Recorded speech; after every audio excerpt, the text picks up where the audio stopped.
Right, so here we are then, giant Trinity Advanced TT bike in a size large, which is actually the biggest they do, in really garish red. Anyway, like I said, came with 105, it's the bottom tier one, the cheapest one. Came with dinky little alloy rims, which I swapped out straight away because the bearings were pretty fucked. I've kept them, they're on an old bike somewhere else. But I've put a clincher on the front, which I built last year. Bitex hub, fast sports rim, doesn't really go on downhill, so braking don't really worry about that. And on the back I've got a wonderful Chinese disc wheel, decent hub in there too, which is quite surprising. Like I said before, it actually shares the front triangle with the higher end Advanced Pro one, which has the integrated fork and the integrated brake and the kind of more integrated cockpit, because it has all the same mounting bosses, which is amazing considering the price of it basically. So it's a size large, it fits me absolutely perfect. As TT bikes go, it's pretty conservative geometry. It's got quite a tall head tube, especially for size large, and it's quite a short reach. Now I absolutely love that. I don't like to be stretched out too long. I've got really long legs and quite a short upper body actually, so a long reach just doesn't work for me on any bike. So yeah, there we go. It's more, I'd say, like an Ironman geometry rather than an all-out race TT geometry. You can start with a comfy position and then make it more aggressive, rather than start with something really aggressive and like be battling to make it comfortable, which seems to be the way with lots of like road bikes and race bikes nowadays. But anyway, so it actually came with an ISM saddle on it, which is a really good feature to have. The ISM, this isn't the ISM by the way, this is a different saddle. The ISM saddle is like a first upgrade for any triathlete or time trialist. It's a really, really good saddle for kind of perennial relief, perineum relief, or whatever you call it. You know, it's got a large cutout, it's very odd looking, but it does work, and it is actually quite comfortable for me. But seeing as I've been riding this Pro Logo saddle on my road bike so much, I'm on this at the moment, but I will ride the ISM one. It's just, I like to kind of rotate between the two and see if there's any differences. So like I said, it came with 105 mechanical group set, front and rear mech, short cage rear mech, and I think it came with 1128 105 cassette on the back. That's now on my turbo trainer, and I've got an 1128 Ultegra on here. I've swapped the crank out because, like I said, it came with a compact. It was a little bit small and it was really heavy. It wasn't even the 105 crank, it was like the non-series one, which is pretty heavy. It's got a lot of aluminium, forged aluminium there. So I bought an Ultegra 5236, which is perfect for the kind of riding that I do. And on the other side, I've got my Four Eyes crank-based power meter. Now, it doesn't correlate too well with my Quark, but it doesn't matter because I'll always use it on this bike. So as long as when I'm doing TTs and looking at my pacing and looking at past performances, as long as I've got the same reference number, it doesn't really matter if it correlates with my other power meters too much, because I do all my baseline figures on my Quark. So if I'm doing NTP testing or like numbers testing, I'll do that on the Quark. This is just more for like referencing and pacing on TTs. So as long as I keep it common to this bike, it's all good. So it doesn't have the integrated brake like the Advanced Pro does, and it has this kind of messy cable coming out the side. Now you have to look past that because it is pretty ugly, but honestly, for the money, I can't fault this bike. Now, like I said, it doesn't come with the integrated cockpit either. It comes with Giant's pretty basic 1/1/8 steerer, normal stem like you get on their road bikes, and a round base bar. And you think, oh my god, it's a TT bike and it hasn't got an Aero base bar. Well, yes, that's an upgrade that I can do in the future, but honestly, I've had this now for 6 months, done loads of races on it, and I haven't upgraded it because the thing I really like about this cockpit is it's so modular. You can adjust pretty much anything, and the good thing is you can adjust anything independently of each other. So, for instance, the angle of the extensions you can adjust independently of the base bar. You don't have to tip the base bar, you just move the clamps, you just swivel the clamps around. You can change the height of the base bar just by simply changing the spaces under the stem. You can change the stack height of the extension, so everything is kind of adjustable and independently adjustable, which I really, really rate. I mean, yeah, it's basic, but for dialing in your fit, like without spending a lot of money, it's absolutely perfect. Obviously the cables aren't integrated, and to make it look really clean, you'd want to integrate the cables, but like I said, dialing in the fit, it's really good, especially if you're just getting into TTs and finding your position. And TTs and triathlon bikes and whatever, don't let people tell you they're uncomfortable, because they're not. Like, I actually rather ride long distances on this bike than I would on my road bike, because I feel like I've just got more bracing, I can feel like I can put more power down, my upper body's supported, you know, I've got quite a heavy upper body, and yeah, I love locking into that position. I've got it comfortable, and I love locking it in, holding on, pulling up my arms and just putting the power out. And yeah, I ride this all the time, and you know, I've actually got some like custom spacers that I made up on the base bar here. These are actually 3D printed, these bottom ones. Not ideal because they are plastic, but you know, I'm only compressing them with the pinch bolts. I'm not putting much bending load on them. They're mainly in compression from the tensile load of the bolts. I had to buy some longer M5 by 100 bolts to go through. I think the longest ones in the kit were like 75mm.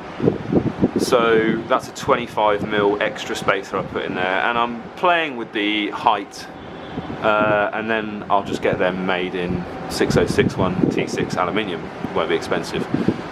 So yeah, I'm using a 3D printer at the moment just to get the height right. But I can lower the base bar and keep these up with the spacers and vice versa. So it really is a really good adjustable cockpit, and the shifting on this is better than my Ultegra road bikes because of the way these people are going to think these are old school, but these indexed shifters work so well.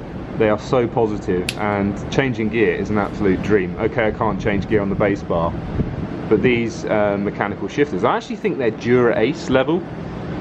I'm not sure, but I think they only make these in like a Dura Ace trim now. But the gear changing is so positive. It's like a rifle bolt. It works really, really well, and I don't see myself upgrading to Di2 or ETAP on this bike just because these work so well. I don't really need to change them. And yes, it would neaten up the cables a little bit if I went to wireless or Di2, but it really can't fault it. And for the kind of like modern high hands position, out of the box you can get that straight away without having to buy any extra spacers or make custom stuff. And the ski bends on these bars are pretty good for that high hands position. Obviously if you're doing UCI events, you've got to be careful you don't go over it. I struggle with the UCI jig on the length of this, the length of the extensions, but you know, there are ways to cleverly get around that. Now, one of the greatest things about this bike is you probably won't be able to guess this, but what I'm going to say next is one of the best things about this bike is the tyre clearance. It's absolutely colossal. You could fit like a 35mm tyre in this. So I'm not just talking about in that cutout, I'm talking about between the chainstays. The chainstays are really skinny, which, okay, isn't great for pedaling stiffness. It does lack a bit of like out of plane stiffness, and when you're riding on the turbo you can see the bottom bracket swinging around a little bit. But you know, TTs are pretty much constant power, constant torque efforts, unless it's a really hilly TT. So what does that mean? Well, you're not putting that much torque through the bike, putting a lot of power down. But if the wheel RPM is high, then the torque is a little bit lower, so the chain force is a bit lower, so there's less flexing in the frame. And I've never noticed it being like unstiff. But anyway, going back to the tyre clearance, those thin chainstays add like loads of tyre clearance. You could actually put like, this is a Conti 25, is measuring up at the 28, and it's not showing this really well, but there is loads of tyre clearance there. Like next to that tyre there's probably another 10mm, and you don't have to worry about the diameter of the tyre as you size up as well, because it's got adjustable dropouts. So like most TT bikes, if you remove the axle, in there are two grub screws, one each side, and you can wind them in and out to push the centre line of the wheel further away from the frame, and that works really well. There is a UCI rule about having to fit like a credit card in between, which is just a load of bollocks really. I don't know why they have that. It's the UCI, isn't it? But I've never had a problem. Now, going back to the frame design, aero wise, I mean obviously yes, I don't have a wind tunnel, I haven't benchmarked it against other bikes, but considering how many successful pros and like long distance athletes use this bike, I think it is kind of proven aero wise. And just looking at it, you know, it's got NACA profiles everywhere, very slender down tube, particularly at the joint with the head tube. It's really skinny. We'll look past the baggy cables because they are notoriously bad for aero, but yeah, frame wise, slender down tube, slender fork, could be deeper now I think. Now the UCI have relaxed that 3:1 ratio on the fork, it could be deeper. Very much looking like a NACA profile on the seat tube. Yeah, it's got a flat back, otherwise you can't make it out of carbon. You can't make carbon into a point without it basically failing easily. Yeah, so down tube widens a little bit by the bottle cage, pretty standard stuff really. Now all these aero profiles are great for frontal area and CDA, but what they don't give you is a lot of out of plane stiffness. Now people think TT bikes are really stiff. Well, vertically they are, because the bending stiffness of all these tubes is quite high, but out of plane, so like that way through the bike, when you're pedaling, the bottom bracket's swinging around, the head tube's trying to twist, because the tubes are so slender, they lack something called second moment of area stiffness. Now Giant have done something pretty clever to get some stiffness back, and I really like this. So what they've done, I don't know if it's purposely or not, but if you see at the front, at the top of the head tube, it starts to flare. Now this filled in section of the head tube from above is like a NACA airfoil shape. It's pretty airfoil shaped. And what they've done is they've really flared out the width of the top tube. Now a lot of companies don't put much width in the top tube to keep the weight down, and it also can give the bike a bit of compliance. But because they've thinned out the down tube, which is normally your torsional spine of the bike, which where you get the stiffness from, they've lost that stiffness, so they've very cleverly added a very large width to the top tube, and what that does is bring back some of the bending stiffness. Now there's no real penalty to that, because the top tube is horizontal to the, or is parallel with the airflow that's coming from the front of the bike. There's no frontal area to the top tube, so you can make a top tube quite wide and not really be penalised, because all the other tubes like the fork, the head tube, the down tube, they have a frontal area where the air hits them, whereas the top tube, it doesn't. It only has a very small cross section. It's not running down through the airflow, so they've put a lot of width into the head tube to make that wider, to bring back some of the stiffness. It's worked to some extent. The front of the bike feels quite stiff, the rear really doesn't. It's kind of floppy.